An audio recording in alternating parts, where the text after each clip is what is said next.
Fine, thank you.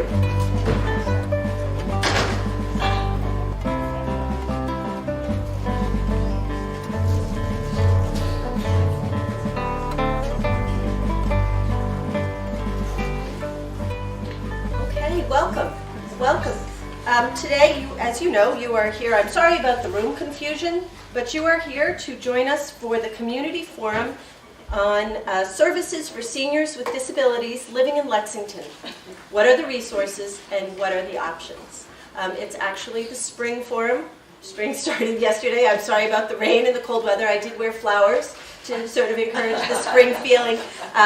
But we welcome you today, and we have a panel of 4 speakers. We have Leslie. Could you stand up while I introduce you? This is Leslie May-Chibani. She's the Assistant Director of Minuteman Senior Services. Thank you. And Melissa Interess. And some of you may know her already. Are you still the Assistant Director of Senior Services? Director. And Director of Human Services. Yes. So they're collapsed into one. I have you listed 2 separate No, jobs. You want to be yes. Okay, so from the time that I've just asked Melissa to do this to the time that to today, she's been promoted to Director of Human Services here for the town of Lexington, and I do think some of you know her already. Susan Barrett, who is the Transportation Manager for the town of Lexington, and is Gail Bartlett here yet? Gail Bartlett, she's not here quite yet, but she is a representative from Department of Developmental Services, Central Middlesex area, the Service Coordinator, Supervisor, and she will be talking to you about using funds from DDS for self-direction. Okay, thank you all so much. So as we get started, I do want to remind you there's food at the back. I think you've all seen it. Feel free to take some at the end. At the end, we're going to have some questions. There are name tags. There's also a sign-up sheet. If you'd like to have information from today sent to you, we do need your email address on the sign-up sheet. I have a couple of announcements. Let me see. Is Michael Levitt here? Michael Levitt? Michael Levitt sent me an email the other day.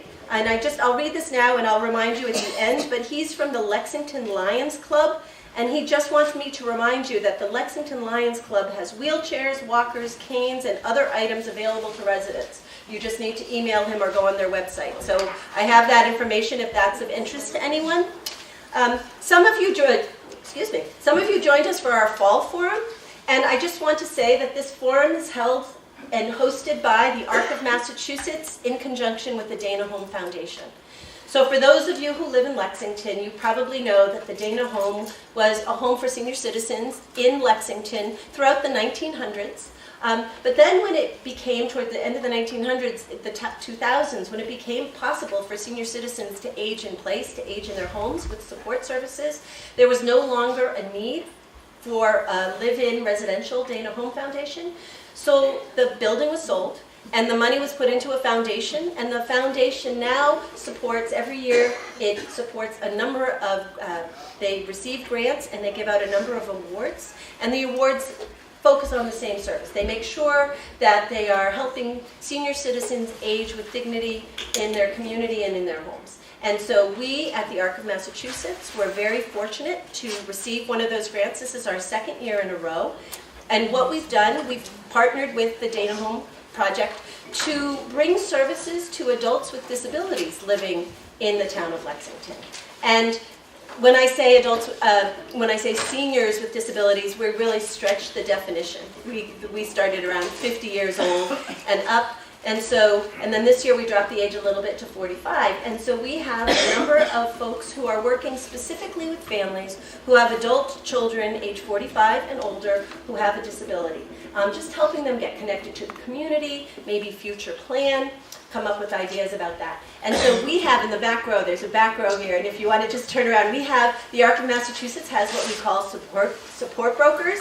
And these women help you navigate services, which, as you know, it can be very difficult. So let's see, across the back we have Carrie Mahoney, raise your hand, and Kathy Kelly, and Barbara Pandolfi, and Christine Shane, and Evelyn is support broker emeritus. You probably all know her through Lexington. Is Kim here yet? Am I missing anybody? But if you have questions afterwards, specific questions, they would be good people to talk to, but they're in the back row. So I think, and also over here we have Julie Minugian, and you might recognize her as well. She's from Lex Media, and she's filming this today. We had some requests that this be filmed and put on Lex Media, so it will be available. Julie, do you know when it will be available? Yes, it'll be on the Lex Media website next week. Perfect, perfect. So if you have friends who wanted to come today and couldn't make it, please feel free to share that information with them. And I could also send you the link so that you could share it with everybody here. Yeah, so make sure if you'd like the link shared with us through the ARC of Massachusetts, make sure that your email is on the sign-up sheet in the back. Okay? I'm trying to think if there are any other questions. Anything before we begin? I'm going to turn this off, yes. Okay. Will it turn off if I just do this? No. This. There we go. All right. Oh, and the picture, I don't know if you noticed it when you came in, there was a picture. That was my son. My son is 28 years old. He has Down syndrome.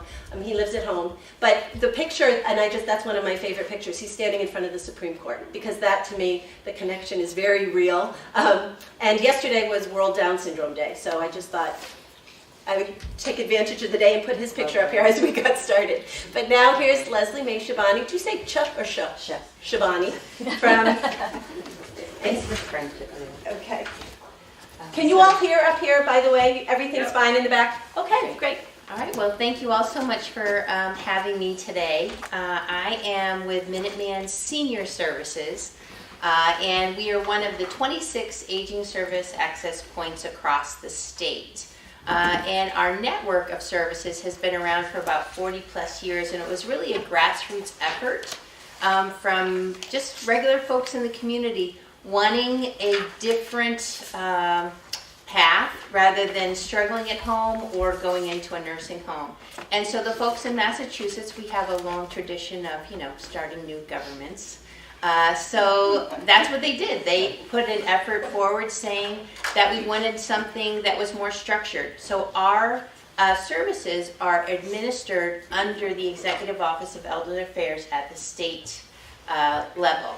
And so they determine all of our eligibility criteria for programs, and then we then carry out the programs within that scope of service and in those with those regulations. And we are reviewed every 3 to 4 years for a designation review to make sure that we are doing a good job and that the state then says, yes, we will renew your designation. And we just went through that, I think, last year. So there's about 20 plus programs. I'm not going to go into all of them by any means, but we cover a specific geography. Every aging service access point in the state has their own towns. So we have the same core services, we just cover different towns. Lexington is one of our towns. And we cover towns from like Harvard and Stowe all the way through to like Burlington and Winchester, Arlington, this whole kind of, I look at it like the apple picking towns a little further on either side. But we serve in our state home care program, which is, well, first let me just ask, how many people have heard of Minuteman Senior Services? Okay, so yeah, I don't have to say the whole thing then. Okay. So most of you may know us from like our Meals on Wheels programs, the Shine program, our state home care program. And again, most of those are state. We do have some federal programs, and then we do have some private pay programs as well. But today I'm really going to focus on the caregiver supports. And caregiving is very dear to my heart. I have been in the network for probably going on 14 years, maybe 14, 15 years. And I think my favorite job was absolutely being a caregiver specialist. I just felt like it was such a privilege to have people, open up their homes and open up their hearts to you in such vulnerable moments. And really to be able to help understand what's going on for them and create an action plan so that they can perform that caregiving task, those tasks, in a healthy way. And I feel that caregivers really do support the entire family. And a lot of times their focus is on other people, not on themselves. And so if we can help support the caregiver, we help support the entire family. Because you have so many folks who are caring for a spouse. Sometimes it's caring the spouse, or the parent is caring for the aging child. Sometimes it's the child, the aging adult child, caring for the parent or a sibling. Then you have grandparents who are caring for their grandchildren, and I think a lot of times with the opioid crisis, we're certainly seeing more of that. So there's just a lot of different relationships that we're trying to support, but we really are trying to have a more whole view of the family and how we can support the entire family. So one of the programs we have is a federal program, and it's called the Family Caregiver Support Program. It is not income-based. It just means you are caregiving, and it can be in a very broad sense. It can be, we've helped daughters, sons, say out in California, whose maybe parent lives in one of our towns.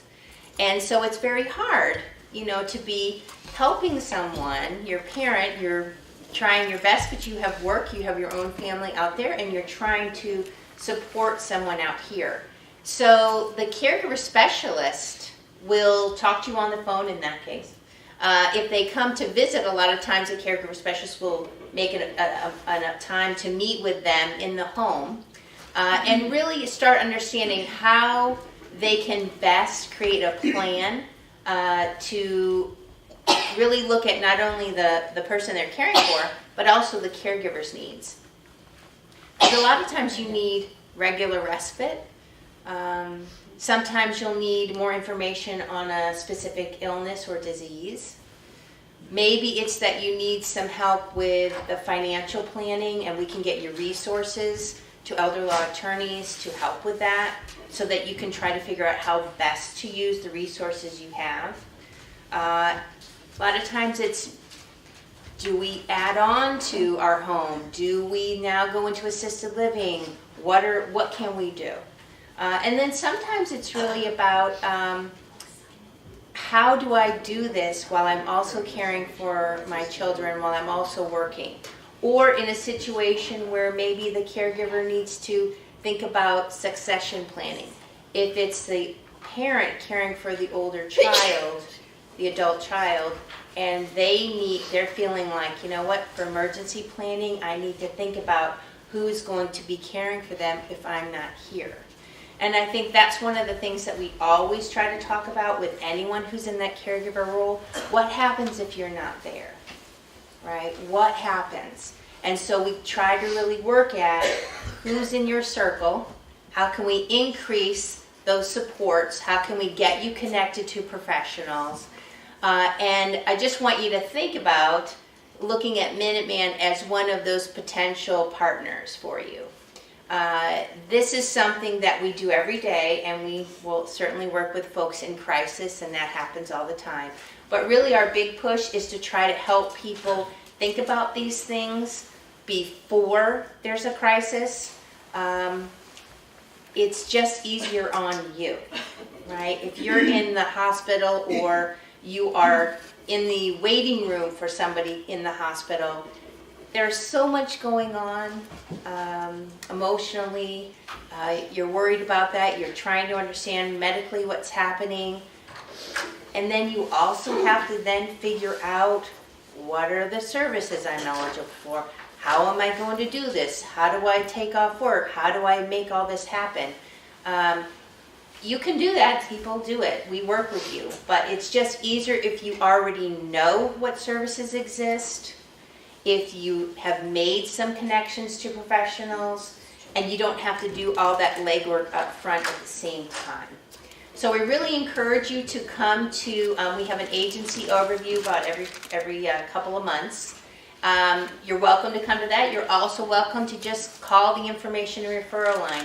We have an information referral line that's federally funded, and it is free. They will ask targeted questions. They're very good at kind of listening to your story and then trying to match you with the best program. So if you're just trying to understand what services are available, that's a good place to go. Leslie, Yes. could I just ask you a question? When you say come to us, we have regular meetings, could you say where, or did you already At say? Minuteman Senior Service. Which is located? 26 Crosby Drive in Bedford, thank you. And so we have that in our email blast, so if you would want to know when those are, those are always noted in the email blast. So if you give us your email, we'll be happy to add you to the list. So it doesn't give you just that, but it gives you all kinds of other information too. So again, the Caregiver Program, it's short term, right? They're not going to be care managers or like the service brokers where they will follow you long term, but they will give you very focused attention in those vulnerable moments. And they can come in and talk to you a couple times, but it's meant to be a short-term intervention. So any questions about that particular, or before I go on to the next one, I don't want to confuse everyone as I talk about it. Yes, ma'am. So is there, did you happen to bring anything with you that would provide information about, if we didn't want to sign up for another email list? Sure. Did you? We have brochures, absolutely, just about Minuteman. If you go onto our website, we have all the information about our caregiver supports right on the website. So it's minutemansenior.org. Thank you. Absolutely. Yes, ma'am. Yes, since I apologize for having missed the beginning. It's okay. here. I have a question for you. Well, our home is probably very soon going to be renovated Sure. completely for me with my limitations. What I'm wondering, does Minuteman provide, to age in place there, does Minuteman provide services that would be the equivalent of, say, assisted living? You see what I'm saying? Yeah. So I'm aging in place, but I need all of these services. Mhm. Do you approximate them? So what the state, so again, I'll just back up a little bit.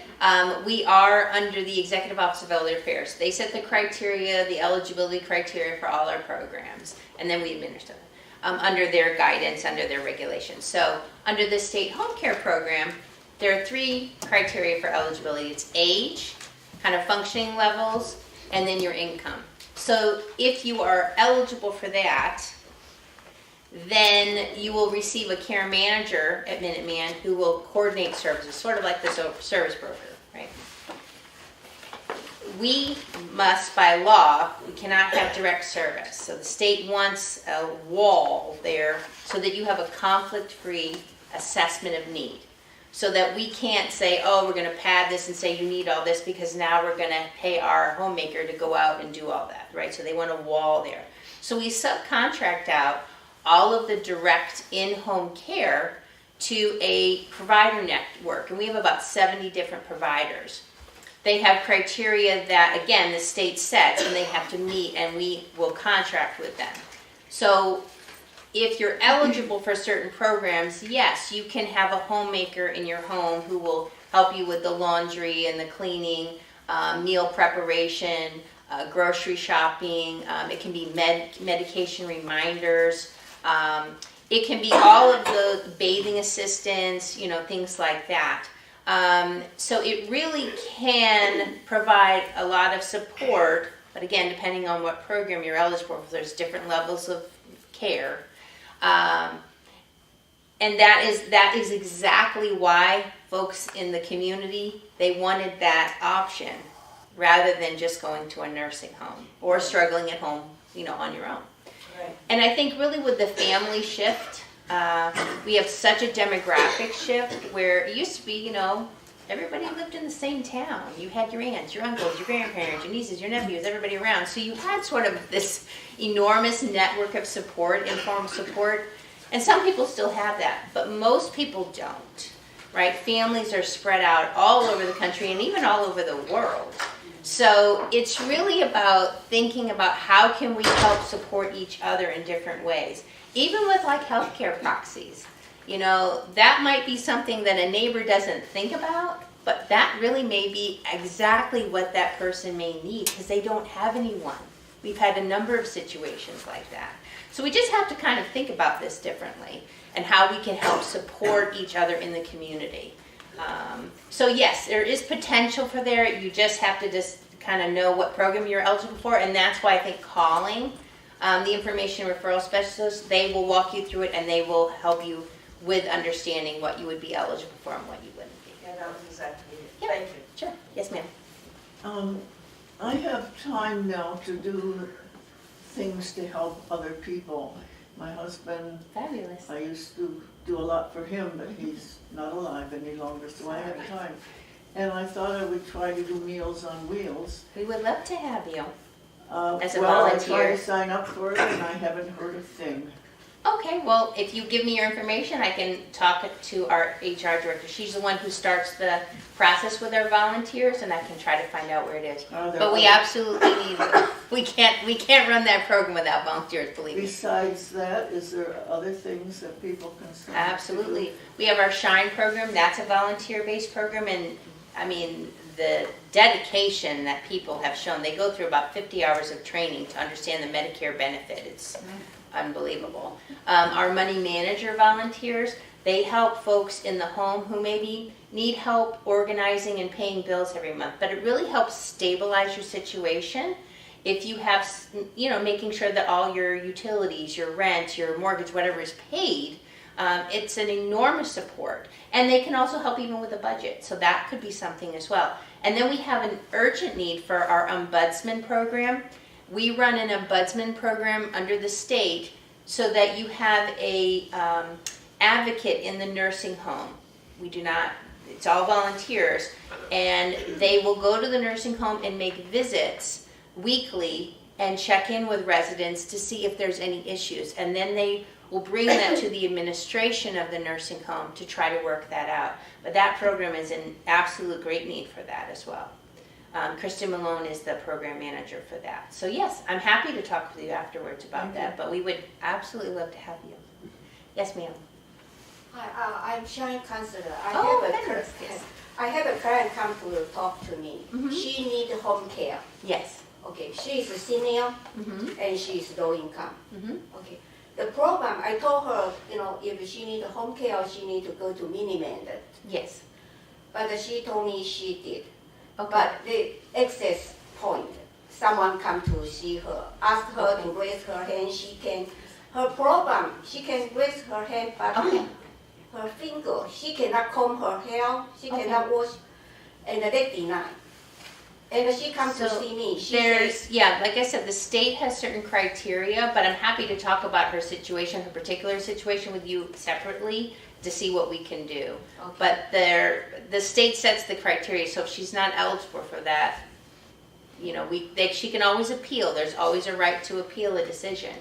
But the intake care manager and the supervisor do look at those to see if they meet that okay. criteria.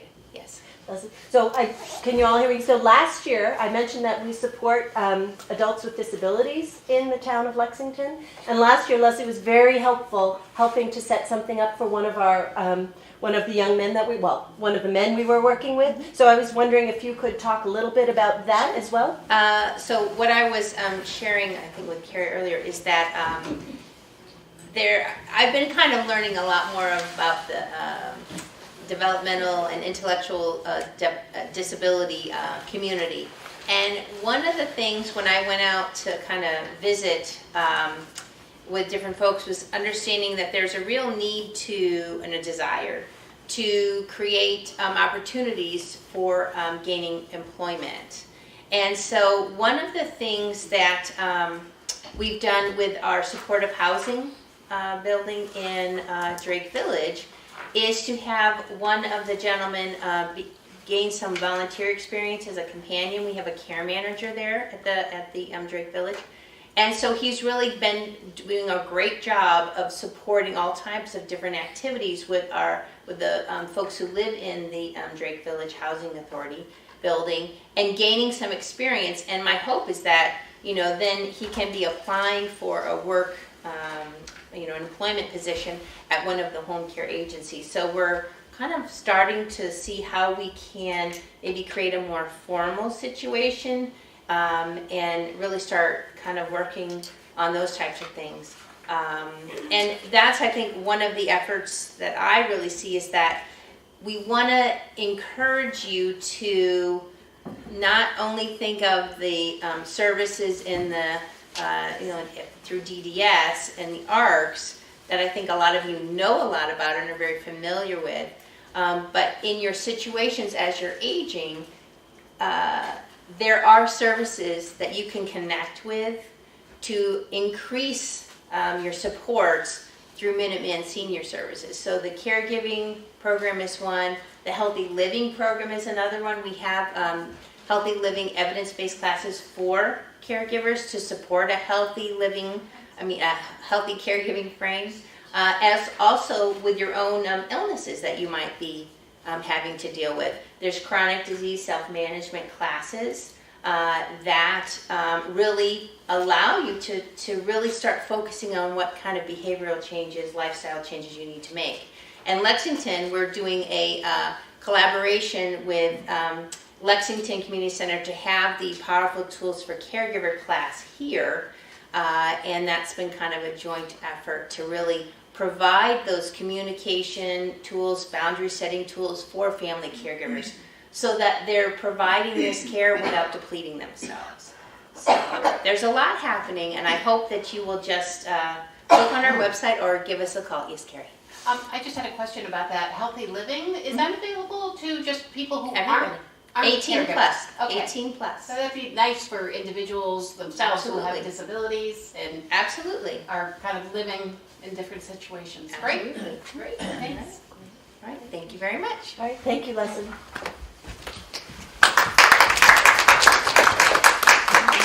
So let's see.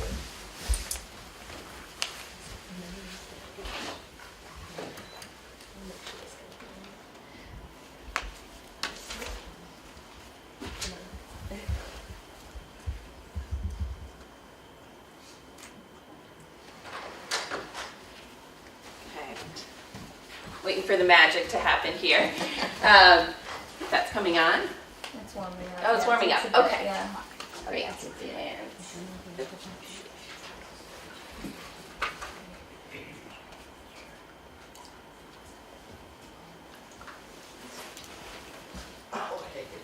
By the way, one other announcement that I meant to say in the beginning, just housekeeping. There'll be a bag at the back for recycling. So if you have water bottles or coffee cups at the end that you want to send for recycling, I'll just have this bag back there and I'll make sure that they get recycled, okay?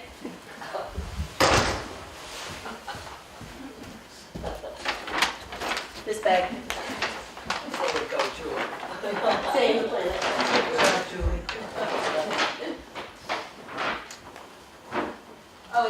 And everybody has seen and signed the sign-up sheet with your email address. Thank you. And somebody's glasses are back here. Here's the sign-up sheet. Is somebody without a pair of glasses? There we go. Do you want me? Just looking for my layout's a little different. I just want to get into the slideshow. There it is. Yep. So if you want to take, do you want to do the? Perfect. All right. I was going to say the lines. And on yours, okay. Yeah. I see. Yeah. I just you just do that one. Okay, great. Okay. Hello, everyone. I'm Susan Barrett. I'm the Transportation Manager. I work within the Human Services Department. Really happy to be here today.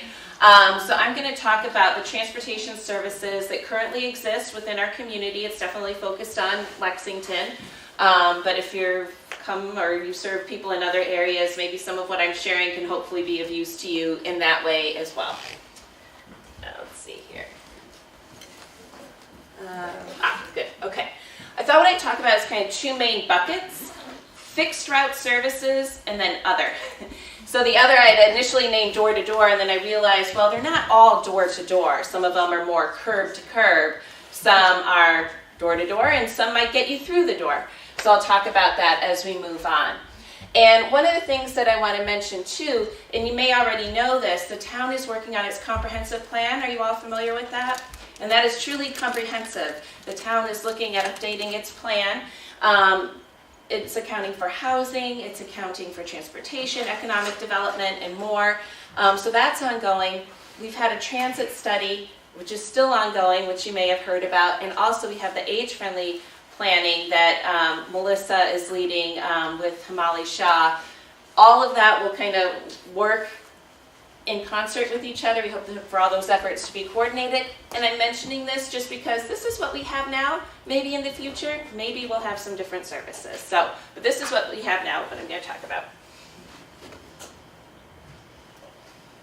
Okay, so I mentioned, my first bucket that I want to talk about is the fixed route services. And by the way, I'm mentioning a range of services. Some might not work for you, but they might work for other people. And some of them, maybe all of these might work for you in some situations, but not in all. So bear with me if I'm not touching on getting to the ones you're most interested in right away. So hopefully you're all familiar with the MBTA. It's a rather large system, serves 175 towns and cities in the Commonwealth through a combination of buses, subway, commuter rail, ferries. And what we have that comes right through town are two buses, the Route 62 and the Route 76. Right? They both generate from Alewife. 62 goes out to the VA in Bedford. The 76 goes from Alewife to MIT Lincoln Lab and also to Hanscom Civil Air Force Base and back, and all the places in between. They operate Monday through Friday is two separate routes, and on Saturday they're one joint route with a slightly different service, and unfortunately no MBTA service on Sunday. The MBTA has really tried to increase its accessibility for people of various mobility levels. So, and they keep trying to make further improvements. And I have this little handy book here about what they try to do with each type of service that they provide. And if you go on their website, you can even see that broken out by type of service, whether it's the bus, the subway, and so forth. And if you want to know what the accessibility features are, you can view those there. They have something also called the Riders Transportation Access Group. We also have a couple flyers downstairs as well. So this is an advocacy group. So if you're interested in making the T more accessible, this is for seniors and people with disabilities of any age. You can participate in this. And they have a couple meetings coming up, April 9th and May 20th. And they try to alternate these between daytime and evening hours. And then one program that I think is really fantastic is MBTA travel training, and I'm actually going to talk about that in more detail in my next slide. But this is a fantastic program. It's for seniors and people with disabilities of any age, and you can get free travel training. So I'll talk about that more, but I want to let you know I have some flyers, and we'll be publicizing this more, but we are going to be hosting an MBTA travel training session here on May 13th. It'll be from 9:30 to noon. It'll be really exciting. We'll be in a classroom just like this for a brief classroom overview, and then we'll actually go out into the parking lot. We'll have a regular-sized MBTA bus coming into our parking lot. We'll get on that bus, learn about all the features, the accessibility features, how you pay, how you load money onto a Charlie card, talk about all of that, and then we'll ride down to Porter Square. You'll get familiar with how you would enter the subway and kind of the accessibility features there.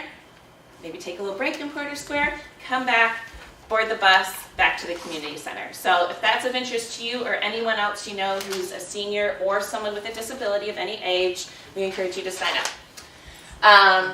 And then reduced fares. So if you're a senior or someone with a disability, there are reduced fare programs. So there's the Senior Charlie card, which you can get when you're age 65 and up. You normally get those downtown at Downtown Crossing or through Senior Charlie card events. We usually have at least one a year here at the community center, and our next one will be on May 15th. We encourage you to come. It's super popular. I think we usually process 150 or more Senior Charlie cards each year when we do those. So come on down if you don't have one yet. And if you're if you are someone with a disability who's not a senior, there's also the Transportation Access Pass. We can't do those events here, but you can get those through the MBTA. Susan, can I just ask a question? Yes. When you say you can get them in downtown Boston, you mean downtown Crossing underneath near the subway? Is that where Yes. it's still? So I'm just mentioning that because that's where I've taken my adult son with a disability. And it would be so much easier for you to come here or to go to a senior event. Down in downtown Crossing, it's hot, it's hard to get to, there are long lines, you wait around for a very long time. So if you can get to this event, do your best to get there. Yeah. We usually have people waiting outside the door for us to open up when we host this one. Yes? I have a sense that you have to renew it in Boston. You can renew it by phone. You don't have to go in. But all right, there. Yeah, you don't. So don't come to this event if you just need to renew. You renew by phone. This is if you just are getting it for the first time. Yes? You have to renew your senior citizen discount card for Charlie card. They last for 8 years. So look at yours. It should have an expiration date on it. So if it's expired, you just renew it by phone. Oh, by phone. Uh-huh. Do you have the phone number? Oh yes, I do. I have it on a flyer I made for the event. That phone number is 617-222-3200.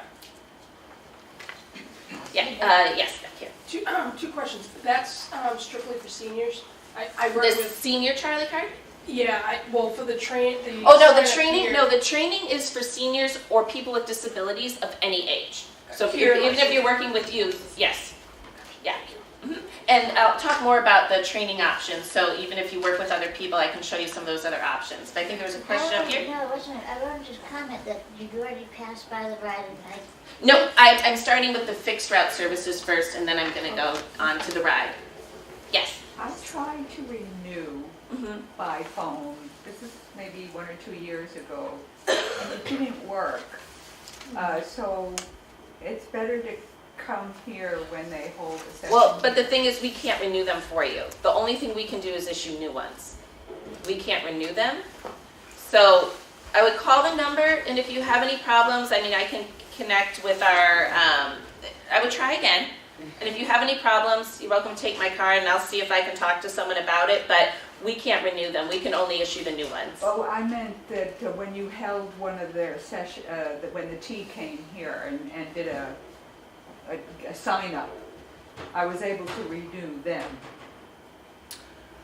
To my knowledge, we have never been able to do renewals. We have only been able to do new signups, and we've been handing out a slip that says we can't renew. Here's where you call. Okay. All right, we're going to move on.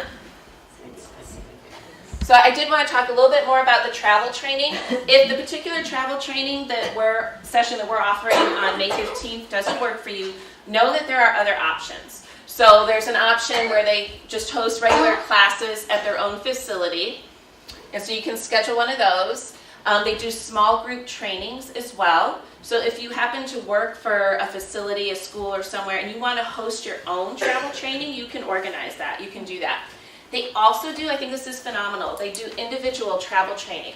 So let's say there's a place you need to go regularly, or maybe you're someone who's still working and you want to be able to get to work, but you're just not sure how to do that by the MBTA.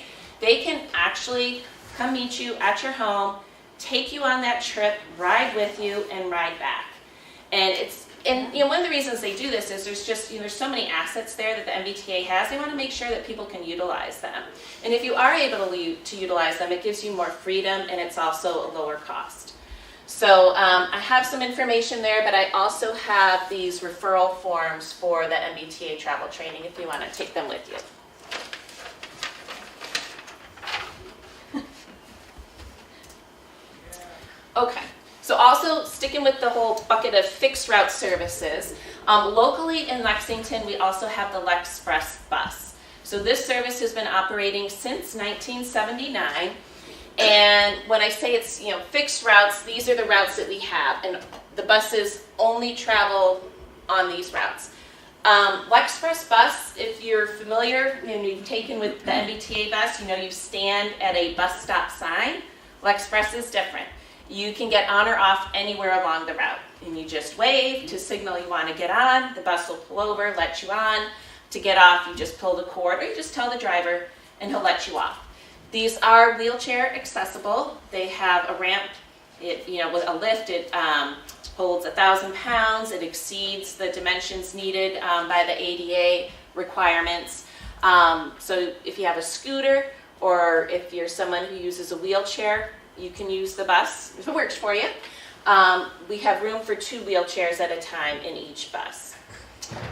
For seniors and people with a disability, during the day from 9 to 2, the bus is free. And you don't have to show anything. It's kind of on the honor system. And then it's 75 cents outside of that time. So the service right now is Monday through Friday, 6:30 a.m. to 6:30 p.m. If you want to learn more about this system, we have an info session. We actually have 2 coming up. We have April 6th. It'll be here in the community center from 11:30 to 12:30. It's free. We just ask, so that we have enough chairs. You let us know. And then again on May 18th from 10 to 11. Both of these are Saturdays. And the one in May, we're also going to host a special Saturday service of LexPress because we realize there's some people in the community that aren't usually here Monday through Friday. So this gives them a chance. It's actually part of the whole bike walk bus sweep thing. So we know that there's people that would like Saturday service on a regular basis, but at the moment we do 1 or 2 a year at this point in time. And you can stop me if you have questions, but I also try to have some room at the end for this. So now we're moving on to the bucket of other. So one of the biggest others is the ride. So if you are unable to use fixed route services, whether all the time you just can't use it, or there's just occasions where mobility is impairing you from using fixed route services, there's the ride. So they're our paratransit provider for the town and for many others. This is a door-to-door service. So if you need assistance getting to the door, they will do that. Those drivers will actually assist you to the door. They will even carry, if you have groceries, they can carry, they're supposed to carry, no more than 40 pounds, but their priority is you and making sure that you get to your door safely. So eligibility is required. So again, there needs to be some kind of a mobility issue, whether it's physical, cognitive, mental. You schedule an eligibility interview. So you call the number for the ride, say you're interested in determining if you're eligible, and then they will schedule a vehicle to come and pick you up. You can bring a caregiver with you if you want. They'll take you to their office in Boston. They'll go through the eligibility interview. It may look different for different people, depending on what the needs are, and then they'll bring you back home. And there's no charge for this. And then you find out, a few weeks later, whether or not you're eligible. Okay, and then if you need some emergency transportation, prior to that, I believe they give you some kind of accommodation for that as well. Generally, the fares are between $3.15 to $5.25. It all depends on where you live in relation to a fixed route service, and that's per ADA requirements. It is going up a bit. You may have heard MBTA fares are going up in certain categories, so those fares will switch to $3.35 and $5.60 as of July 1. But once you take the ride, once you're eligible, you can use this service from 5 a.m. to 1 a.m. So if you like to go out and party at night, it's there for you. It's 365 days a year. Reservations are required, so you do need to call at least a day in advance to book that ride. And right now, the MBTA, they've been doing this Uber Lyft pilot. Have you heard about that? They keep extending it, and right now they say they're extending it through the end of July. So we'll see what happens if they keep this as a permanent product or not. But you have to tell them. So if this is something you're interested in, let's say you're already a ride-eligible rider, and you want to give this a whirl, you would have to contact the T and say you would like to have some of your rides be through this pilot. And they'll tell you how many you can get. They base it on how much you've so far been traveling. So if you haven't been using the ride at all, and now you're interested because you hear they have Uber Lyft, they're probably only going to give you 2 a month. But if you're someone who's been riding it, like 40 times a month, they're probably going to give you a lot more because for them it's going to help reduce their costs. So, what's the difference between the Uber and the rest? So the difference between these is so when you take the ride, they're going to send out whatever is the most appropriate vehicle for your need, or what's the closest. If you need a wheelchair accessible vehicle, obviously they're going to send out one that's wheelchair accessible. The majority of ride customers, I believe it's about 80%, don't actually need a wheelchair accessible vehicle. So depending on your need, they might send out just a car that says the ride. With Uber, Lyft, basically you get a regular Uber or Lyft driver who's agreed to participate as part of this, program.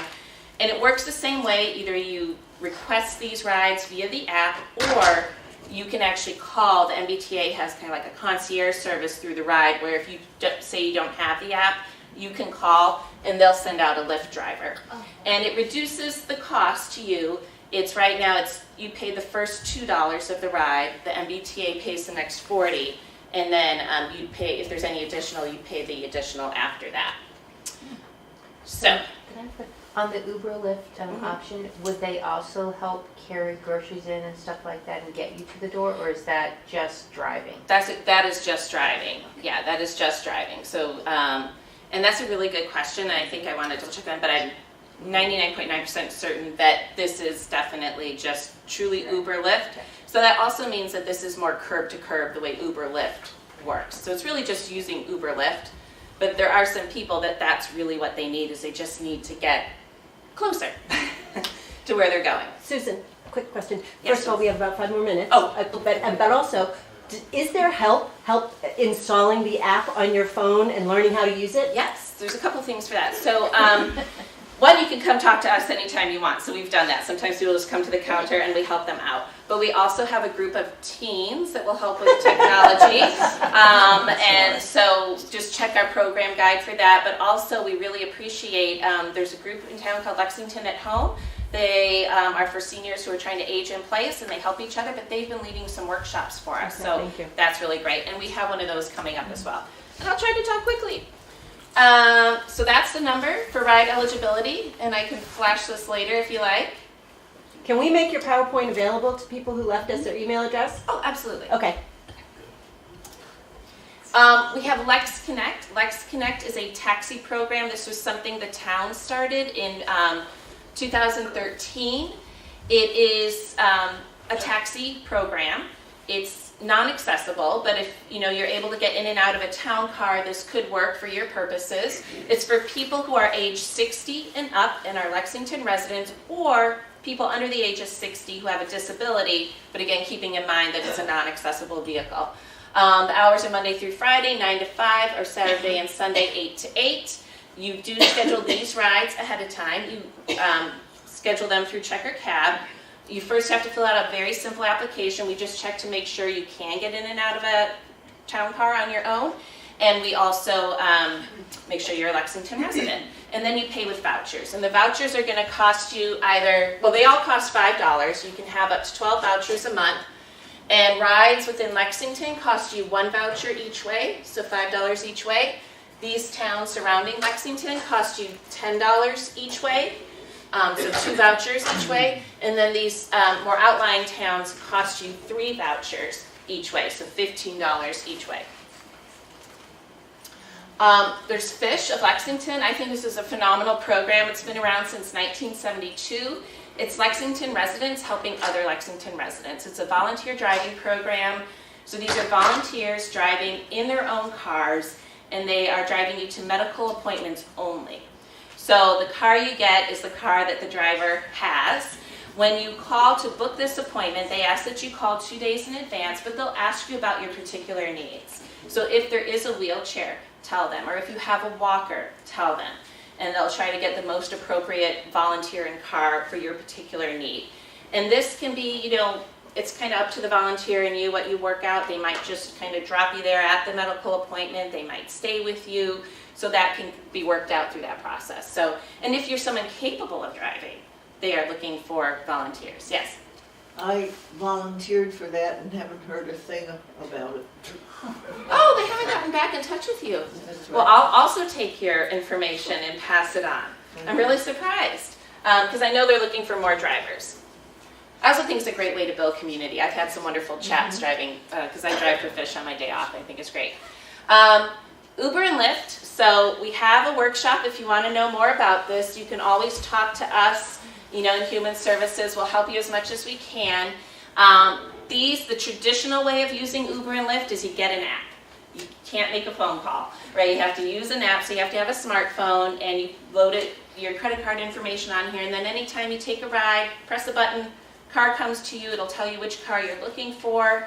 You ride, and then at the end, you can select if you want to give an extra tip or not, and that's it. There is an issue in that there's not a lot of accessible vehicles right now. They do have something called WAVE, wheelchair accessible vehicles, and the state is looking for Uber and Lyft to have more accessible vehicles, so hopefully that will be a promising change that we'll see in the future, just not a whole lot right now. And like I said, workshops, we have one coming up, and I'm sorry I can't remember the date right now, but in our Sage newsletter we have that, so if you catch me afterwards I can give you the exact date. And that was it. Any questions I can answer before we move on? Yes? I was just wondering how far Uber or any of the ones that you talked about go, the ride or... Well, the ride actually has a huge area. They have their map on their website. It's like 52 or 58 towns that it goes to. So it's pretty broad because they have to serve community. So the MBTA serves a wide area. So they have to have this paratransit service available within 3/4 miles of their services. And for the Uber and Lyft, they'll go anywhere. I've heard people actually take them out of state, which would be costly, but you can do it. I think I saw a hand. Oh, back there? Okay. Do you have anything like GoGo Grandparent, where a third person? Oh, thank you. Actually, there were some others that I didn't mention. So yes, GoGo Grandparent. So it's not like we offer it, but GoGo Grandparent is a third-party operator. So if you don't have a smartphone but you want to use Uber or Lyft, they're kind of an intermediary, right? Where you sign up with GoGo Grandparent, you have to give them your credit card information. They charge a little extra on top of the Uber Lyft ride, but they'll at least schedule the ride for you. So you could just call, say, hey, I want an Uber. They'll schedule the ride. They take that a little extra onto that. And so you can use that. So you could just go right to their website and sign up for it. And there are some other services as well. So if you were needing more of like medical transport, we encourage you to get our senior resource guide. You can either get it online through the Human Services webpage, or we brought some copies as well. So if you need like medical transport or some other services, they're in there. Yes? Could you have a companion, like for the ride, if you needed a companion, would they too be charged? So if it's your companion wouldn't be charged, if they're your personal care attendant. But if you wanted to bring, let's say you had a grandchild or a family member that you wanted to ride with you, they could ride if there's enough room, but they would have to pay that rate that I showed you here, the $3.15 to $5.25. Yes? Yeah, the ride went by kind of fast, and I missed the hours of availability. Oh, sure, 5 a.m. to 1 a.m. And you have to call 24 hours in advance. 5 a.m. to 1. Oh, maybe it was a different one, but there was one. It wasn't the ride then. It was the taxi? It had maybe. The vouchers? The taxi voucher program? Monday through Friday, and then I had a weekend. Oh, sure. The taxi voucher program is Monday through Friday, 9 to 5. Okay. And Saturday and Sunday, 8 to 8. Okay. You can call a taxi anytime you like, but for the taxi voucher program, that's when you can use those vouchers. Thank you. Yes? Yeah, if you're out drinking and you need a ride, what is that number to call? If you're out drinking and you need a ride, okay. Well, the ride goes until 1 a.m., but you mean like at that moment? If you need something, so that's one of the challenges with the ride and with, say, the taxi voucher program. If you need a ride right now, your best option, a friend maybe, but if that doesn't exist, then it's really like Uber, Lyft, or just a regular taxi. Anything else? Susan, I was Okay, just thank you. going to ask the same question about a companion. Do you need to have documentation that it's your companion, or if you're an adult, you have an adult child with a disability and you're going with that child to a medical appointment? You mean via the ride? Yeah, or the voucher or anything. I mean, you're just... Yeah, well, for the voucher program, it's actually been, if you're a husband and wife, we allow you to go. I mean, I think there can be some flexibility, based on trip. With the ride, I would just ask that question specifically. I'm not sure. That's a good thing for me to find out. Okay.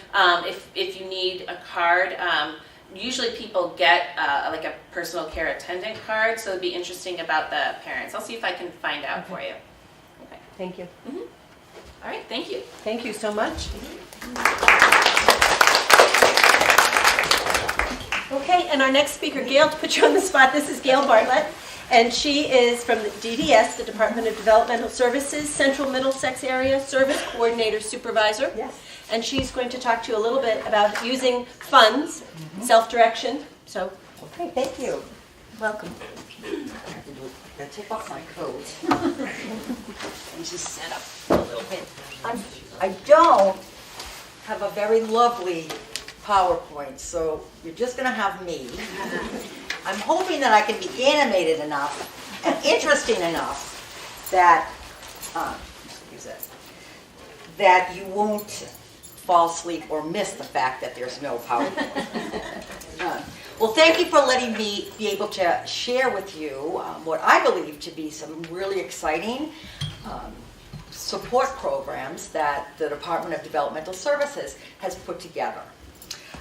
And what I really want to say is they've put together because they have listened to the people that are serviced. And so that's how these came to be. So the Department of Developmental Services just briefly provides services to persons with developmental disabilities or intellectual disabilities or autism or somewhere on the spectrum. What I'm going to speak to are programs that work with adults, ages 22 and over.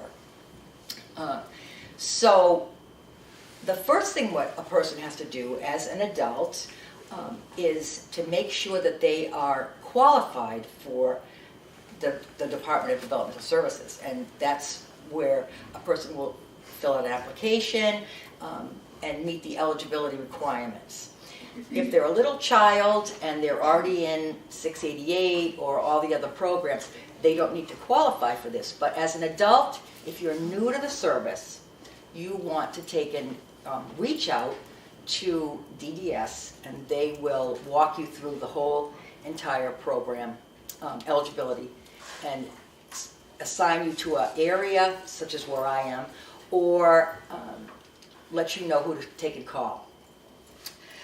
So the services that I would like to address today really evolved from the Real Lives Law, which is a law that went into effect in 2014 and came about from the hard work of people with developmental disabilities and intellectual disabilities who were tired of the same old services.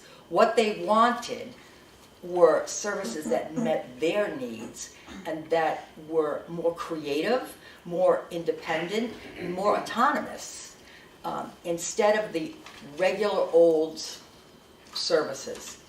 So they worked really hard, a group of folks, and presented to legislation, and they had this Real Life Laws that's passed. So kudos to them for actually saying, this is what we want, instead of having to listen to all the professionals and have to take only what was given to them. So as a result, we offer 3 different programs to support people with disabilities. The first one is our traditional program.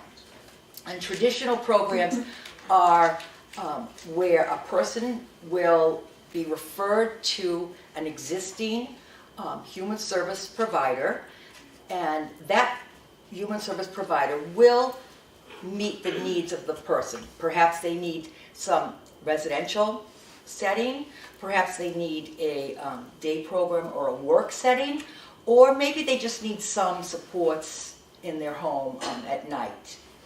So that's where your traditional program, it still exists, and people are certainly able to use this program. The next program that evolved was called Agency with Choice.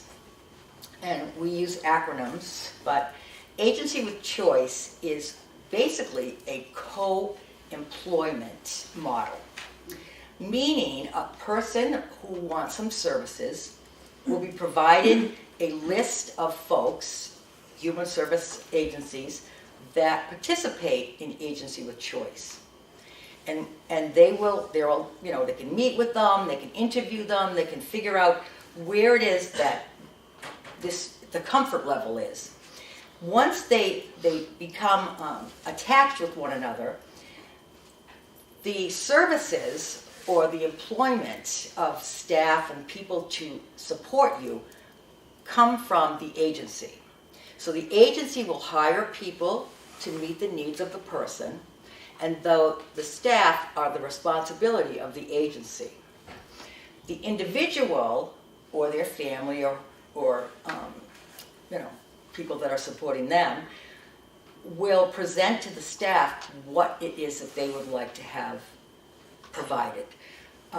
Perhaps they want the person to come in 3 days a week for 4 hours, and the person will cook or clean or take them to medical appointments. So what they'll do is, hopefully the staff works well with them. Hopefully the staff can meet the needs of theirs and can work the hours that they're asking for. So this co-employment model will exist for as long as you want to take and use it. The final program is called Person Developed Program, or PDP. And that program is totally driven by the individual or family. There's no agency that you work with, you are the agency.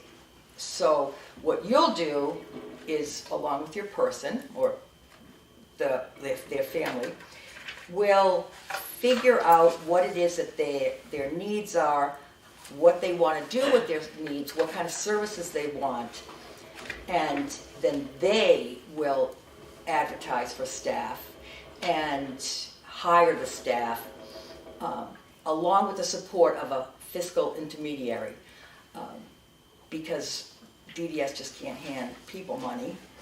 We have to use an intermediary, so the funds go to them, and then they will help take care of paychecks and taxes and everything.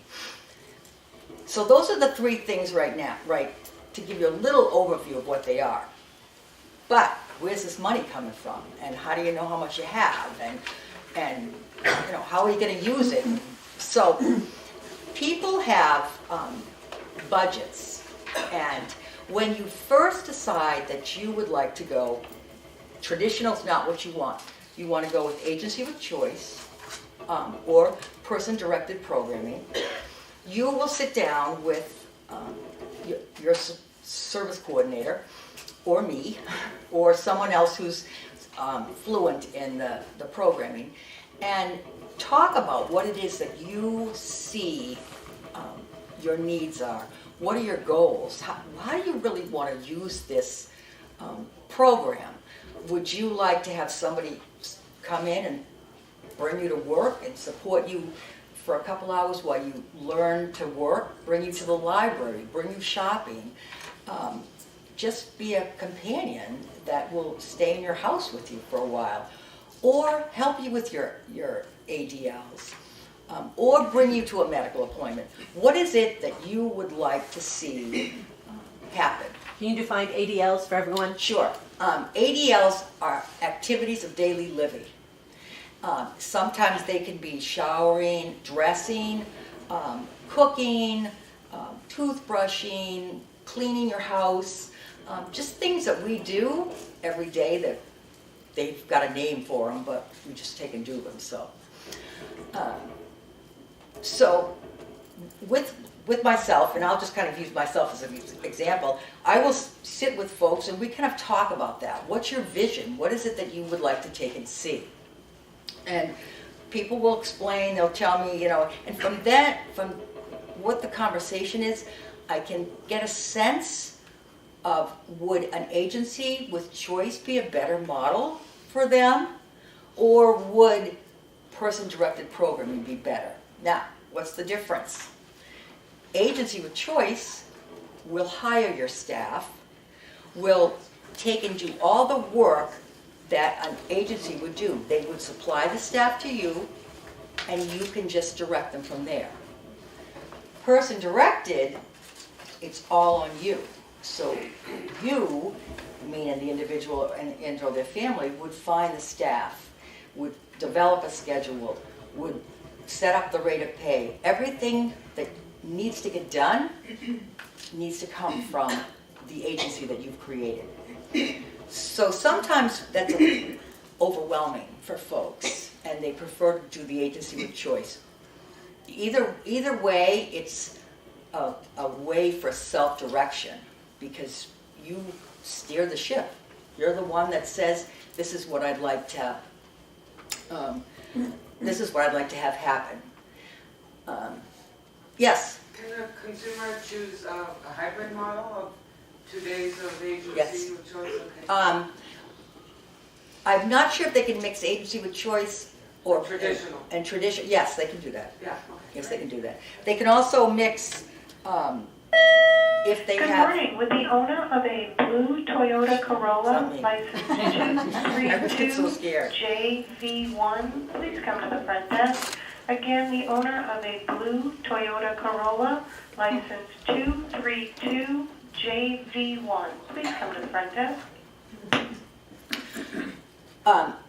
A person may live in a traditional model and use the PDP or the agency with choice for their day program services. So you can mix it up like that. Whatever you're feeling like you would serve you best. I have a question about, is this agency, does the disability have to occur, at birth? Or let's say if you've acquired the disability later in life?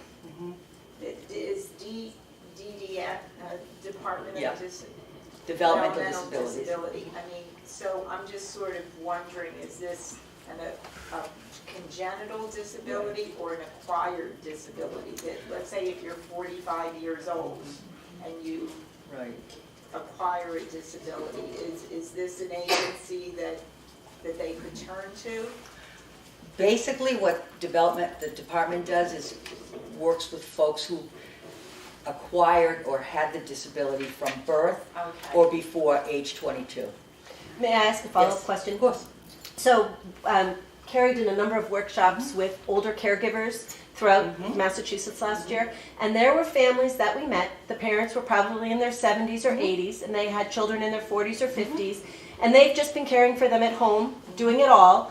And some of their kids, who perhaps would be, their adult children, who perhaps would be on the autism spectrum now, sort of their childhood predated autism and diagnosis and all of that. So in those certain situations, what's the application process, the qualification process like? Exactly the same. It's what you do is you would reach out to the department. We have our regional headquarters in Danvers, and you would reach out to there. You could call an area office, and we could certainly direct you with the phone number, and fill out the application, and then someone from eligibility will come meet with you and go through the process. Now, DDS changed the eligibility criteria somewhat a few years ago. So it's not basically just measured with IQ, it's more measured with functionality. What are your needs that you need support with? So it's not necessarily if you have a 75 IQ that you can't qualify, but it's more focused on the things that you need support with. If you have 3 or more areas that you need support with, that's where you can take it on. Yes. And we do have a lot of people that have never required any supports because mom and dad have taken care of their needs. And sometimes mom and dad just aren't able to do it. So that's when we, meet these people who are, discover who they are. So, and we can sometimes help with the eligibility process as well. Okay, thank you. You're welcome. Yes. Yeah, I was hoping you could touch a little bit upon what DDS does for people with acquired brain injury. How is that a little bit different? That is absolutely a new focus for DDS. And I honestly don't know that much about it, but it is a growing department, and that is located also with at Hogan Regional. And what they're trying to do is meet these people's needs Right now, the focus is having people move into the community from nursing homes or from wherever hospitals or wherever they happen to be living and not need that, level of care because they can live in the community. But I honestly don't know that much. I know that they started out with one home and now it's growing. And agencies are becoming very involved. Human service agencies are learning because the needs are quite different. But they're opening homes as well, so it's quite exciting. But I'm sorry I can't help that much. Is there anything at DDS for people who experience cognitive decline as they grow older? Mm-hmm. Can I speak to that? Is there anything at DDS for people who've experienced cognitive decline?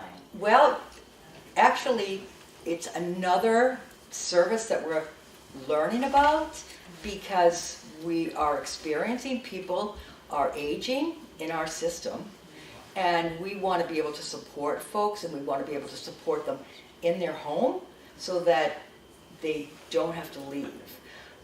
And what we'll do it in many instances is educate the staff and educate the folks that are living with them, and then add additional staff as needed, or have the person stay home as opposed to going out to a day program.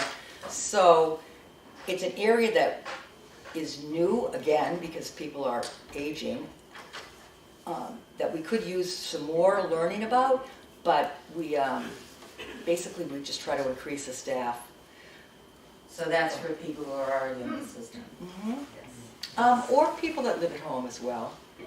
People that live in their own home. But they're already in the system. Yeah. I'm trying to connect the seniors gotcha. program with what you're talking about, that's Right. all. Okay. Wondering if I'm missing something. And I would just say that we can work in collaboration. Just because someone is in the DDS system doesn't mean that, the service broker can reach out to, like, say, Minuteman or the Council on Aging to try to support around dementia or any, cognitive issues like that. You can have both as long as it's not under the waiver. You have to be careful with that. You can't have duplication, but we can add to That's it. the thing I was going to say is duplication. Yeah. We support many people who are still living in their own apartments with multiple services from multiple organizations. Whatever their needs are, Minuteman, is that where you're from? We have Minuteman services come in to support one man, and he has another agency, a human service agency, come in and provide some other support. So, And then I would say if the older person is not in DDS but is having cognitive issues, you could certainly come to Minuteman Senior Services for support. Sure. It is tricky because we've sort of been working, I think, for a long time, sort of in our own kind of areas, and we're trying to branch out and sort of support each other and learn about more specifics about each other's work, so that we're trying to utilize the resources for, that exist in both areas for that family or that individual. So we're having a learning curve too.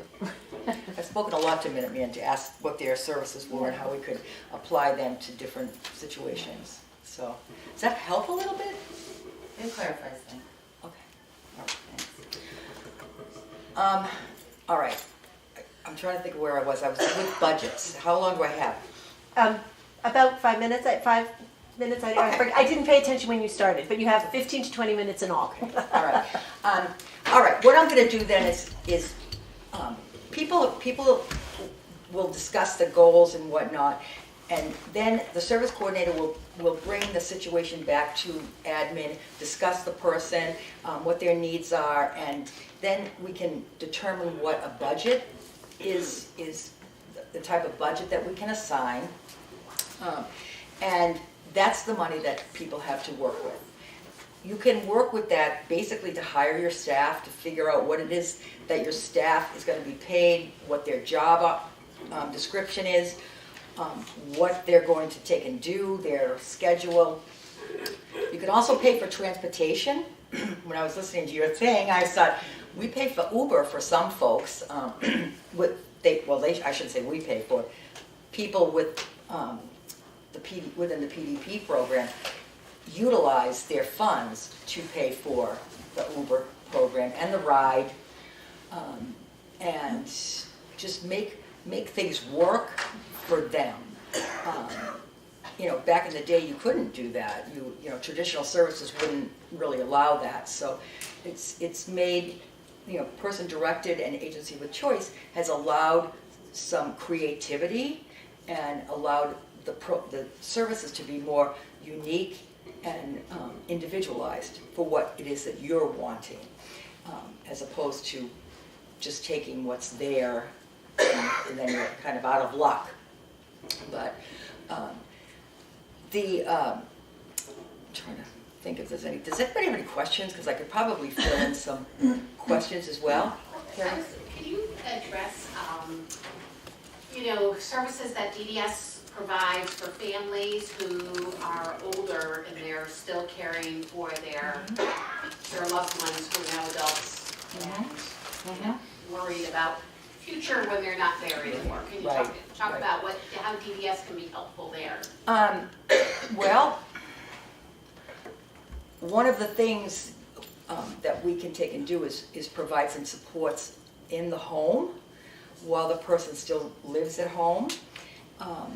We can have arranged for a staff person to come into a person's home and take the person out a couple times a week, allowing mom and dad to have some time without having to care.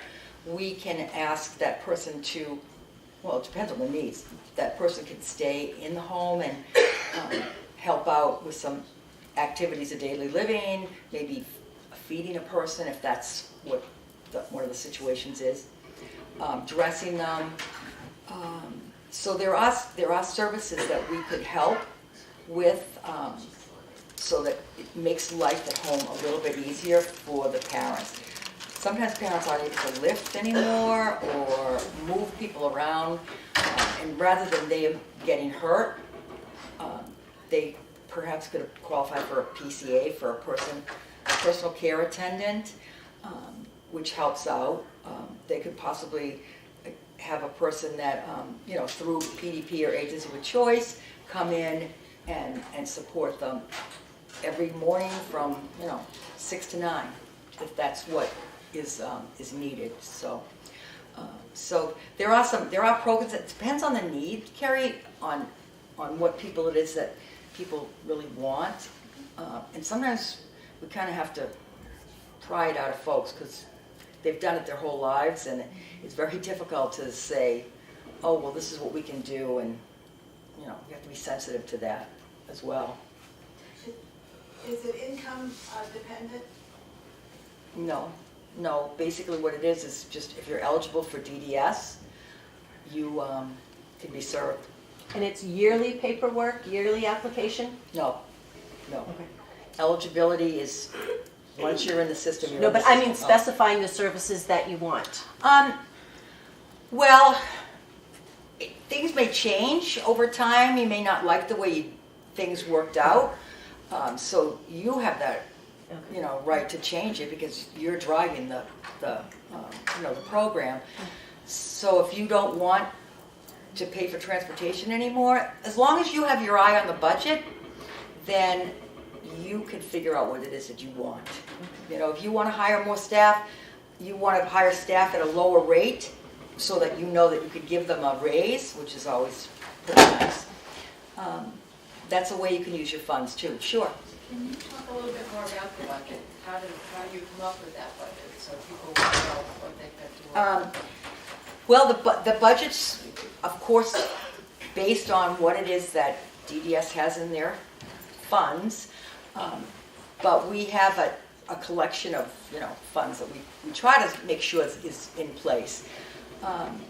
Basically, it's need driven, and if a person has a higher need and would need more staff, it would be a little bit different. I work with families and ask, we figure out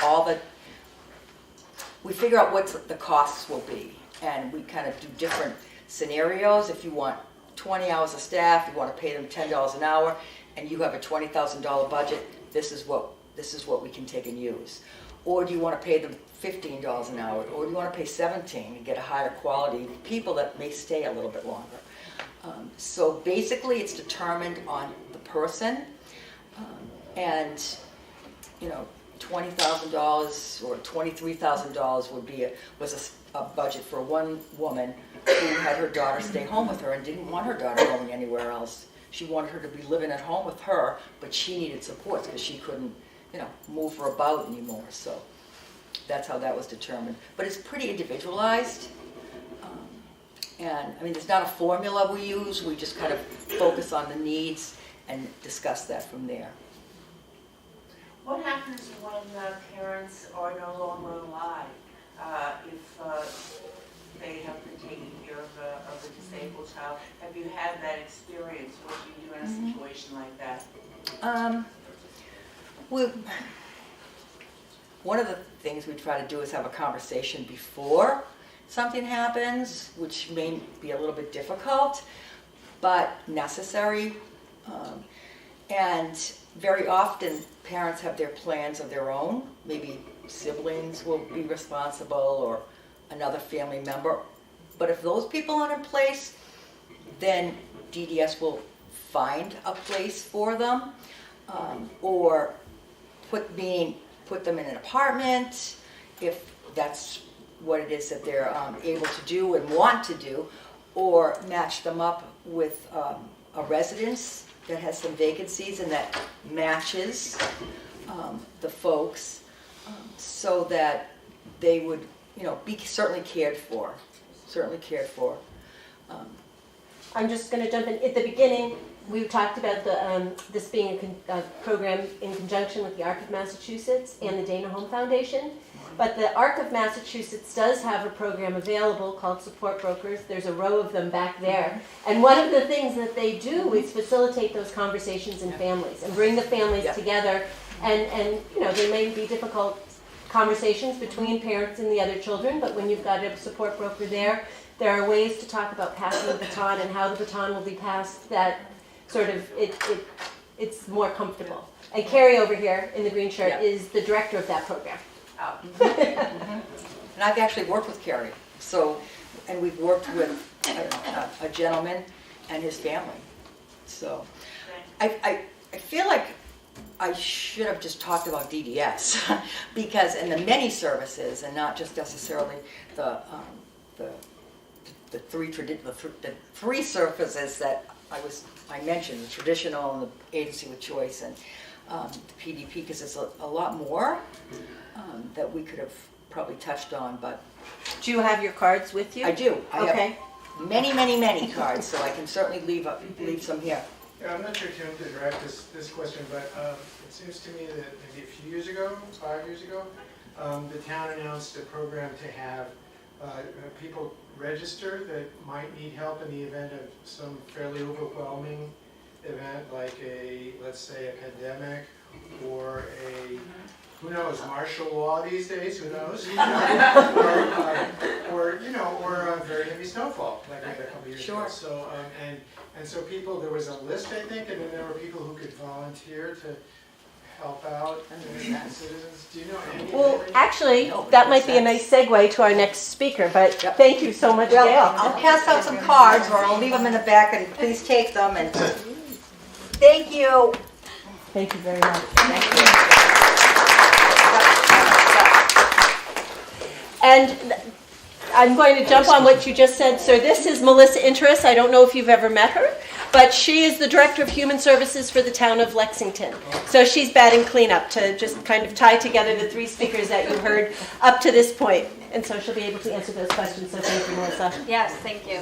To answer your question in the back, I wasn't here 5 years ago, so I'm not actually sure. I would have to look into that to see if that's something that's still in existence or if it was more around police and fire having information on folks who might need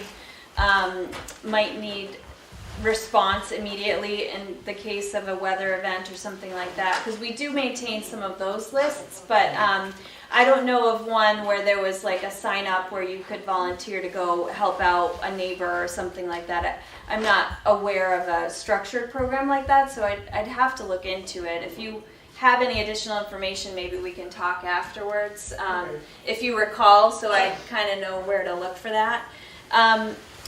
So I'll talk a little bit about, I think, just kind of what's available through our department here. We have a senior services division, we have transportation, who you heard from Susan on the wealth of options, which still don't meet all the needs, but we're working on that. We have veteran services, and we have youth and family services. So probably in terms of programming and services, our most robust division is senior services. We publish a newsletter every other month on the next 2 months that are happening in terms of educational programs we have. We have drop-in programs, discussion groups, we have weekly and sort of semi-monthly groups that meet more regularly, and lots of one-off things. So the sort of the focus in the next couple of months is around like health and patient advocacy. So we have a speaker and 3 different sessions of different topics we're going to talk about. There are certainly programs that we offer as well through the recreation department, who's also housed out of here. Pretty fitness and sort of wellness oriented that they offer. But we have folks who participate, who have disabilities, who participate in some of those programs. We have seated fitness programs for folks who may not be able to be on their feet for periods of time. And some of those are very popular and fully accessible for folks who do have disabilities. So I think it's probably around disabilities in particular. It's individual conversations to sort of figure out where to best guide somebody based on what their circumstances are, what their interests are. But know that we have a wide variety of things available to folks here, but we also have staff who can meet with you one-on-one to talk about specific situations, even if it's programs and services that you may need outside of this building. How might we be able to help you find resources, direct you to places that would best meet those needs? So that's kind of really one of our focuses, is trying to connect folks with programs and services that will meet their individual needs. Let me see. Let me just check my notes. By way of some of the conversations that were happening, I have a significant number of years of experience in managing Medicaid-funded programs. So I worked at a sister agency to Minuteman called Springwell, which is sort of the western suburbs of Boston, for a number of years. So there's a lot of programs, especially that provide in-home services to folks who have disabilities if you have Mass Health. And so a lot of the sort of ticket into some of those programs, if you're not DDS connected, are around that Mass Health eligibility. And if somebody has had a long-term disability and is receiving Social Security disability income or on a fixed income, a lot of those folks qualify for Mass Health. So if you're not aware of that, you can definitely talk to me. I don't necessarily assist with the Mass Health applications, but I can at least assist with helping you understand what programs and services are available through Mass Health specifically, since I manage a number of those programs. There's also managed care programs like the One Care program. I don't know if a lot of folks are aware of that, but it's sort of a similar arrangement to what the state has with Minuteman, in that managed care organizations will sort of have capitated funding to provide in-home services to folks who are between 18 and 64 with a disability. And oftentimes agencies like Minuteman are the ones who are actually coordinating those services. So there's a lot of other stuff out there that might be available to folks, if not DDS connected, that you may be able to take advantage of. We also provide caregiver support groups here as well. So we have a general caregiver support group for caregivers who are caring for someone with any sort of chronic condition or disability, as well as this one that's specific to Alzheimer's and dementia, which is what I thought of when somebody asked about the sort of cognitive decline over the years, which may not then qualify them as a DDS recipient, but there's Minuteman, there's lots of other agencies that can help assist with those situations. Let me see what else. So Susan did talk about the age-friendly initiative. We're kicking off a needs assessment with UMass Boston, and it's really aimed at gathering information from residents about how we can improve upon Lexington in general. And there's specific areas that we will ask about: housing, transportation, isolation, communication. There's a few other areas that we will ask about. So we will have a random sample of residents get a survey sometime next month that will ask some of those questions. We'll gather that information with UMass Boston, and Pat has the flyer back there. We'll gather that information with UMass Boston, and we'll, together with them, look at what we may decide we want to focus on in the coming years. So kind of develop an action plan out of that needs assessment. There's a community forum that's happening on Monday related to that, age-friendly, that's here at the community center at 6 p.m. on this coming Monday night. And that's really just an informal, we want to hear what the strengths are in Lexington. We also want to hear what areas you see as needing improvement. So please feel free to come to that. You don't have to sign up. It's helpful if you let us know you might want to come, so we can kind of take a pulse of the number of folks who may be coming to that. Yeah. Yes. Lexington, as you all know, is a very diverse community. Is all this information being shared to other people that may not be able to come now or understand, or that they can utilize? I mean, this rich community we have in Lexington. Are they being, like, if I have a language problem, I'm not sure what you say, do they get the same information as we do here in this room? So we don't translate all of our information and send it out in all the variety of languages for folks in Lexington. They are able to translate. But we do, yeah. We do have people who we can access for translation. We can access interpreters ahead of time. If we know folks want to come in and meet with us, we can make sure we have either a phone or a in-person interpreter available. So we can definitely make those arrangements. We also have been looking to try to get more standardized interpreting hours here in the building.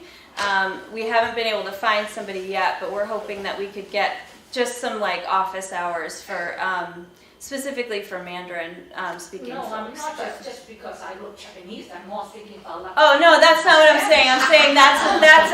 I'm saying that's a need in Lexington with the senior population. Yeah, so I wasn't making any assumptions. That's actually based on the demographics in town. We have a high Chinese American population, and by way of that, many of them speak Mandarin. We know that's a need for our community. It's not specific to you at all. Just for your information, I do not speak Chinese. I'll just let you know. I understand when I was working Catholic Charities, if you want translator, Catholic Charities. Yep. Any language you talk about, they have an interpreter for it. Yeah. There's lots of other agencies as well. So yeah. Hi. I want to talk about being able to get in and out of particular buildings versus of course, on the Commission on Disabilities, and so and I know you're aware of the commission. Mm-hmm. Yep. And maybe you could talk about that a little bit. About accessing buildings? Right. I'm sorry. How would these people know where to go when they come in? I'm not sure I understand what your question is. Problem with a building in Lexington. Accessible. And accessible. So, any building in Lexington or specific to the community center? No, not the community center, any. Okay.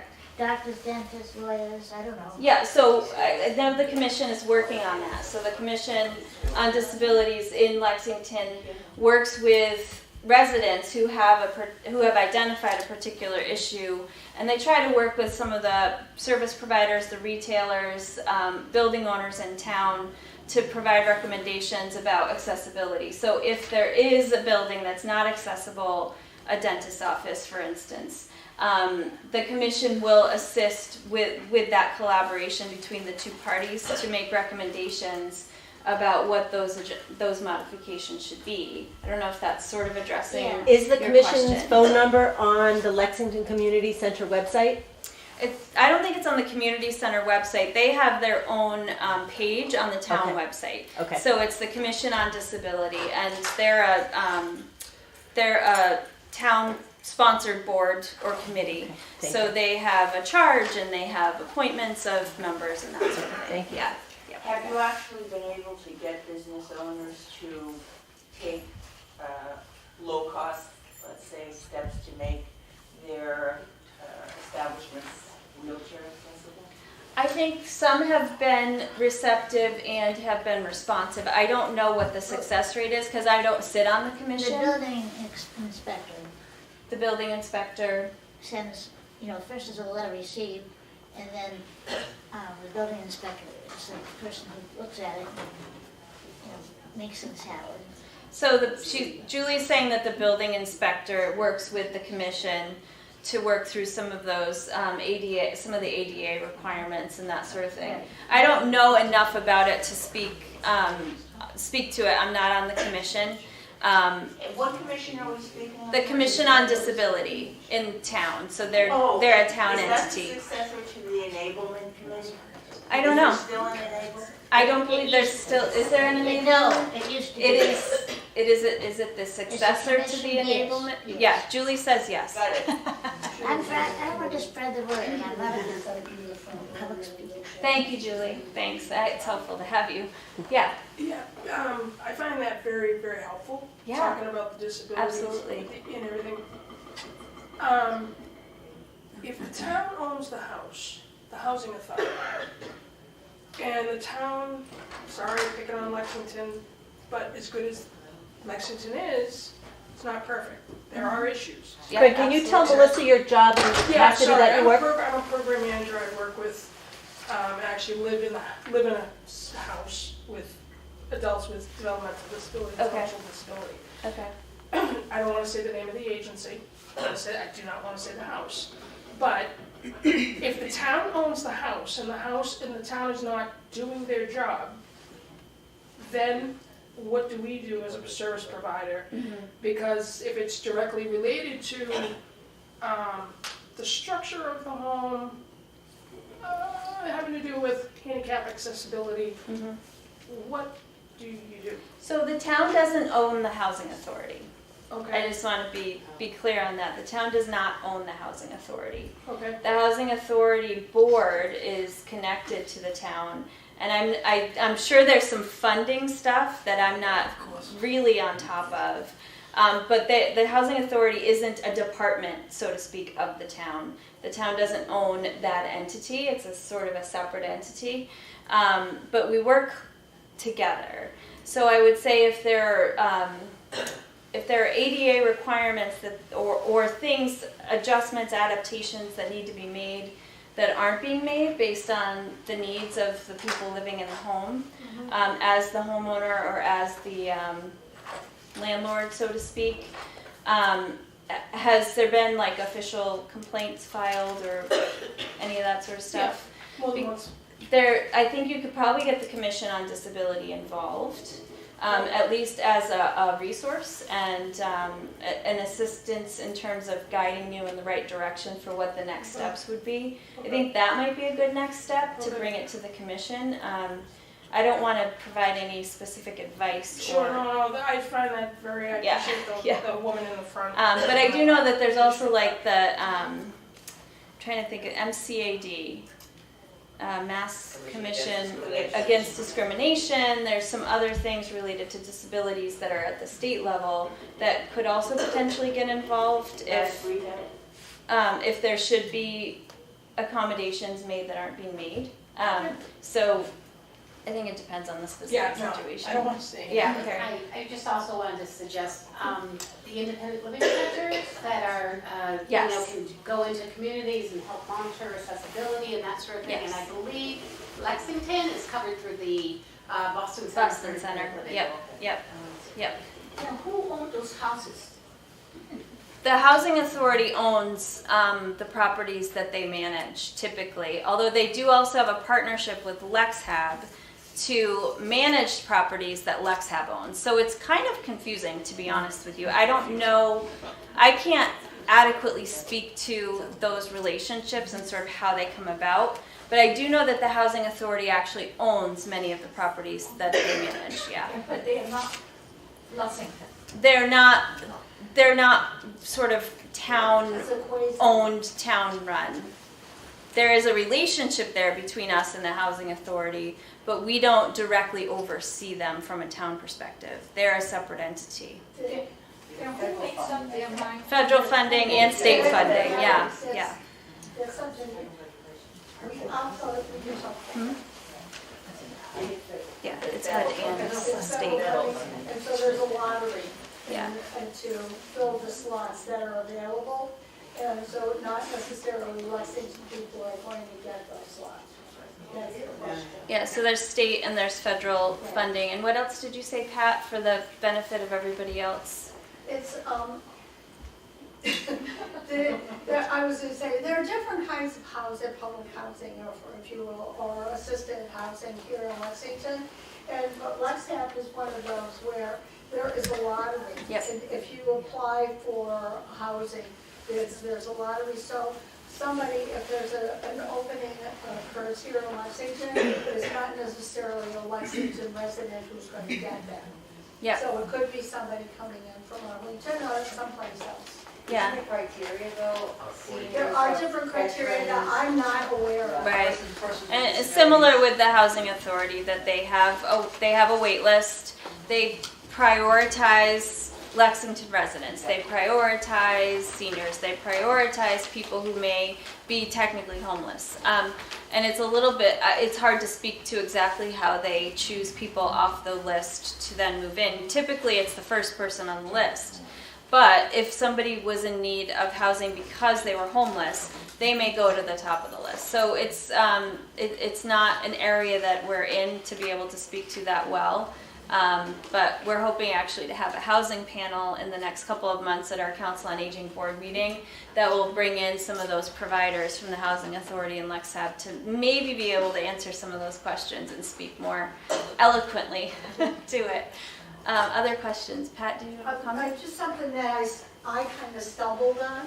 I was at the fire department during temporary quarters, so I was taking a tour, and I found out about the Knox box. Yep. And it's we don't have a grant now in Lexington, but I think the fire department is going to be working on it. Yep. The Knox box is a little box that fits either on the door or on the side of the front door of your house, and the fire department installs it, and it will have one of your front door key in it. And I just purchased one. It's $177, which sounds like it might be a lot, but it's a lot less expensive than having to replace the front door and the door frame in case I have an emergency, need an ambulance, and they have no other way to get in my front door. Yeah. So it's a good thing to know about. You can pick up literature at the fire department. And also, it's not KNOS. Yeah. And only the fire department has access to the keys. Yeah, so it's not like those little things that they put on the door if your house is for sale. Right. Right. So yeah, there's a master key that will open all of them that only the fire department holds of that particular variety. So only the fire department has the key to that box that you then put your keys into so they can enter the property. And my understanding was that when I brought this to their attention, but right now we have temporary head of the fire department. They're talking about there used to be a grant Yes. And they're talking about maybe getting another grant in order to provide those. But I think it's excellent for anybody who is, I mean, you know, I'm perfectly able-bodied right now, but God only knows if I had a heart attack, if I can even get to the phone anyway. But anyway, I think it's a good thing to know about. I think it's a good thing to have. So thank you, Pat. You have to pay $177 to have it.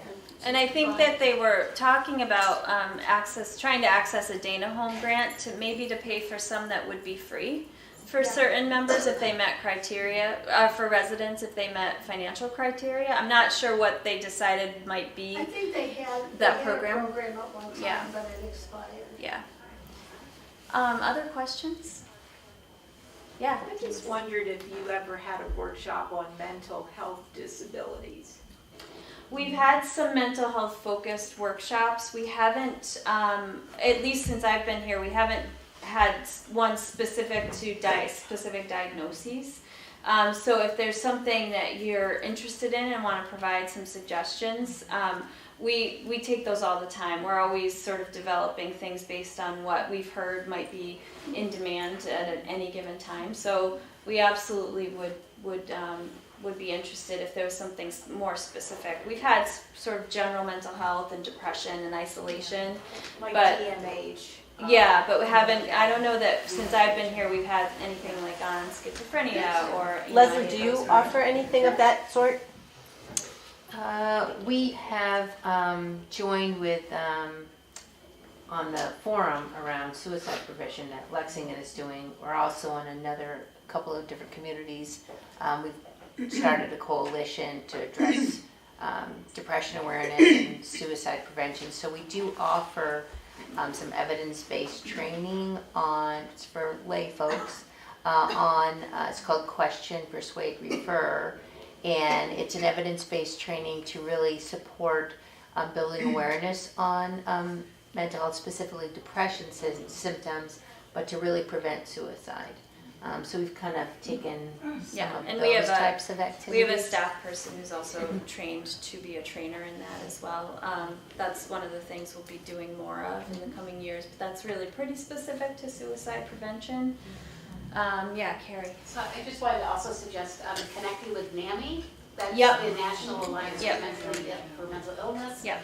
And they're a family caregiver type of advocacy group that would probably give some great information. Yeah, we get resources from them pretty regularly. We haven't collaborated with them on anything, but I think that's one of our goals.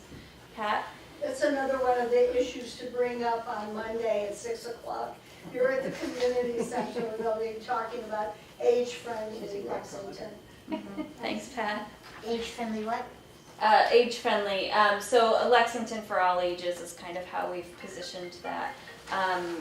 And we already had one forum last week, and we have one coming up on Monday night. Yeah. Any other questions? Okay. Well, thank you. I have a card in the front. There's some resources